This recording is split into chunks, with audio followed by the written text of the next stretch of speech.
Good morning বন্ধুরা, welcome back to a new blog. আমি ঋষভ, তোমাদেরকে একটা নতুন ব্লগে স্বাগত জানাচ্ছি। সো আজকে অ্যাকচুয়ালি খুব বেশি কিছু শেয়ার করতে পারিনি, কারণ তোমাদেরকে বলেছি। আর চলো আজকের দিনটা শুরু করা যাক। কিন্তু তার আগে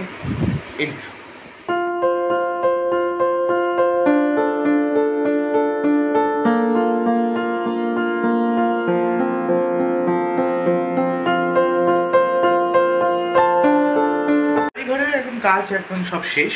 সো এবার যাব হচ্ছে জিমে। হ্যাঁ, এখন প্রত্যেকদিন রেগুলারিটি মেনটেন করে করছি। কালকে একটু হেভি ফুড হয়ে গিয়েছিলো, বাট স্টিল এলে ওটা কোনো প্রবলেম না। একদিন খাওয়াটা কোনো প্রবলেম না, বারবার খাওয়াটা হচ্ছে প্রবলেম। সো সেটাই আমি মেনটেন করে দেখছি এই যে আমি করতে পারি নাকি। তো চলো তাড়াতাড়ি এবার খেয়ে নিই। ব্রেকফাস্টও করিনি এখনও, কারণ হচ্ছে আজকে একটু উঠতেও দেরি হয়ে গেছিলো। সো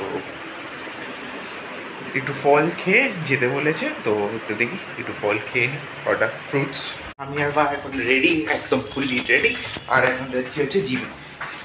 নামতে পারছি না, কালকে জিম করে না অনেক ক্রাম্প এসছে, তো অনেক আজকে জানি না আবার কী হবে। আজকে আরও ক্রাম্প আসতে পারে। তো চলো তাড়াতাড়ি যাওয়া যাক, কারণ অনেক দেরি হয়ে। আমি আর মা এখন জিম করে বাড়ির দিকে যাচ্ছি। সো আজকে অনেকটা জিম করেছি। আমি বুঝতে পারলাম না আজকে আমি ঘামলাম না না আজকে একটু কম করলাম, বাট আস্তে আস্তে করে আর একটু নিজের একটু হার্ড করব। তো তাড়াতাড়ি পায়ে চালিয়ে এখন যাচ্ছি বাড়ির দিকে, কারণ বাবা তাড়াতাড়ি বাড়ি চলে আসবে। তো চলো বাড়ি গিয়ে তোমাদের সাথে আবার দেখা করছি। এখন আমার স্নান হয়ে গেছে, পুজো দেওয়াও হয়ে গেছে, এবার যাবো হচ্ছে খেতে। আজকে না মানে এবার ক্র্যাম্প ধরছে আস্তে আস্তে। আমার কালকে অবধি ধরেনি, কিন্তু এবার আজকে অনেকটা এবার মনে হচ্ছে যে হ্যাঁ অনেকটা হেভি করে নিয়েছি। এবার আস্তে আস্তে এবার করতে হবে, কারণ এবার খুব ক্র্যাম্প ধরছে। চলো এবার তাড়াতাড়ি খেয়ে নিই।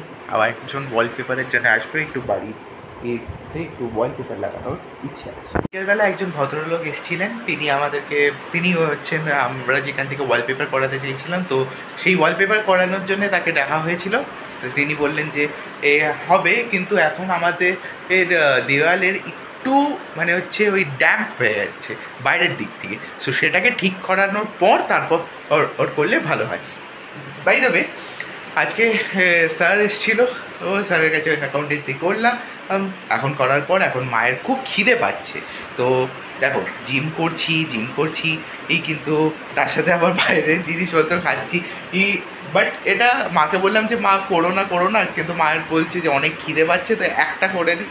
তো আমিও আর লোভ সামলাতে পারলাম না, তো মাকে বলে দিলাম যে মা একটা বাটারফ্রাই করে দাও আমার জন্য। সো চলো দেখি কতক্ষণে আসে অর্ডার। বাটারফ্রাই এসে গেছে, এখন একটু গরম করতে দিয়েছি, কারণ অনেকক্ষণ অর্ডার দিয়েছি, তো একটু গরম না করে খেলে ভালো লাগে।